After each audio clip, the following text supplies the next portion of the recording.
Vigimedia, qu'est-ce que c'est? C'est un collectif qui s'intéresse en fait aux médias et notamment aux grands médias, et le fait que malheureusement ils ne respectent ni la charte de Munich ni la pluralité des opinions. Donc le grand public lui-même en fait est victime d'une information qui est biaisée, et évidemment en ces moments on est victime d'une propagande de guerre. Toutes les guerres se sont toujours faites par rapport à un récit, c'est-à-dire que personne n'a envie d'aller risquer sa peau, personne n'a envie de tuer l'autre. Donc la guerre, c'est toujours en fait le moyen d'envoyer des gens qui ne veulent pas se battre, à trouver un moyen avec un récit. Donc tous ces grands médias français, malheureusement, on le voit qu'il n'y en a pas un qui est contre, ou bien ils n'en parlent pas, ou alors ils sont vraiment pour. Et notamment, on va avoir LCI et TF1 qui fait un vrai travail de propagandiste. Avec Vigimedia, donc, on suit évidemment un certain nombre de presse, enfin de la presse alternative, et donc un certain nombre de penseurs, et notamment on a par rapport à la propagande de guerre Michel Collomb qui fait vraiment un travail formidable. Donc même si c'est un média qui est belge, il a notamment décrit les cinq éléments en fait qu'on va toujours retrouver dans une propagande de guerre. On va voir un premier élément qui va être cacher l'histoire et cacher notamment tout ce qui a amené les faits.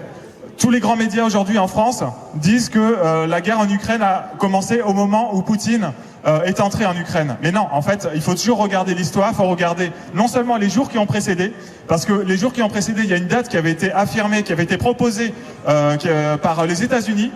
Ce jour-là, en fait, la Russie n'est pas entrée en guerre. Et suite à ça, jour après jour, il y a eu des bombardements de plus en plus intenses au Donbass, qui ont obligé finalement, à un moment donné, la Russie à intervenir. Donc ça, c'est notamment Patrick Passin, que je vous invite à écouter et surtout à lire, qui a vraiment décrit tout ce qui s'est passé les jours qui ont précédé l'entrée en guerre.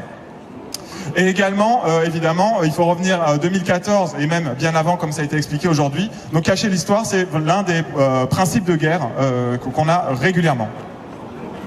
On a un autre principe qui est cacher les véritables intérêts qui sont derrière. Et là, évidemment, ce que les médias français ne vous disent pas, et les médias de façon un peu plus générale de l'Occident, c'est que, évidemment, il y a des grands intérêts derrière qui vont servir, évidemment, des puissances privées, mais aussi des puissances étrangères, à commencer par les États-Unis. On va voir également beaucoup de mensonges de guerre, avec notamment l'idée de diaboliser l'adversaire et tout faire en fait pour faire passer l'ennemi comme un diable. J'ai un oncle qui m'a dit, sans broncher, que Poutine était pire qu'Hitler. Donc là, les médias, ils ont gagné. Quand on atteint le niveau d'Hitler ou au-delà, c'est gagné. Un peu dans le même genre, on va aussi avoir inversé l'agressé et l'agresseur. Donc évidemment, on le voit dans cette propagande de guerre. Et le cinquième point, c'est monopoliser le débat.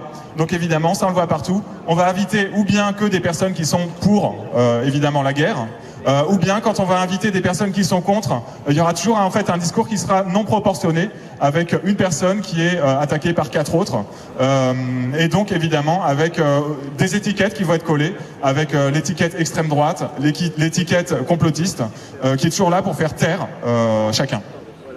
Les médias c'est un métier vraiment formidable, très important, qui permet en fait, sans médias en fait, on ne peut pas avoir de véritable démocratie.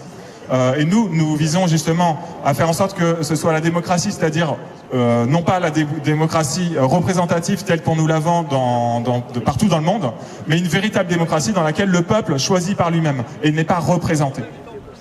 Donc pour avoir une vraie démocratie, évidemment, il faut mettre en place les institutions, mais il faut aussi avoir une presse qui délivre en fait des sons de cloche différents, suffisamment nombreux pour que chacun puisse se faire son opinion et par différentes perspectives puisse reconstruire le réel. Donc on a des grands journalistes qui existent. On a notamment, je pense à Anne-Laure Bonnel, qui a fait un travail formidable justement sur le Donbass, sur l'Ukraine. Ici on a des journalistes ici présents, donc Angie, merci à Léopold, qui sont présents. Et c'est important justement dès lors qu'on doit promouvoir la paix, malheureusement on voit qu'il n'y a pas grand monde. Et merci à vous. Et donc, ce métier de journaliste, encore une fois, il est important. Donc nous, en fait, Vigimedia, on est là en fait pour vraiment promouvoir ce métier et notamment toute la presse alternative qui peut exister aujourd'hui encore un peu sur Internet parce que c'est pas encore complètement bouclé malgré les envies en fait, les envies liberticides, les envies totalitaristes, notamment de l'Union européenne avec Thierry Breton qui veut faire passer, qui a déjà fait passer son DSA, Digital Service Act, et donc ils veulent vraiment brider tout ça. Et donc, en attendant, nous, en fait, on invite le public à essayer déjà de s'intéresser à ces médias alternatifs, qui sont nombreux. Donc ça, c'est un projet personnel. C'est un site qui s'appelle info.cratie, info.cratie, qui est une sorte d'annuaire des médias alternatifs qui va continuer à se développer, sur lesquels les gens connaissent pas, qui permet de trouver différentes sources. Et évidemment, tous ces médias alternatifs, c'est du travail, et on invite le public à les financer. Je voulais dire une dernière chose, lorsqu'on a fait notre petite publication par rapport à cet événement, deux choses. Déjà, en fait, nous sommes pour la paix et pour les peuples, et donc il faut bien faire la différence entre les dirigeants et les peuples. Et la deuxième chose, en écrivant l'article, je me suis dit, mais en fait, les terres d'Ukraine sont en train d'être récupérées par BlackRock, ça a été dit tout à l'heure. Et le pays, finalement, qui l'envahit? Est-ce que c'est la Russie ou est-ce que c'est les puissances privées, BlackRock? Et est-ce que les puissances privées n'envahissent que l'Ukraine? Est-ce que les puissances privées n'ont pas déjà envahi tout le monde et notamment tout l'Occident? Donc voilà, réflexion intéressante à développer.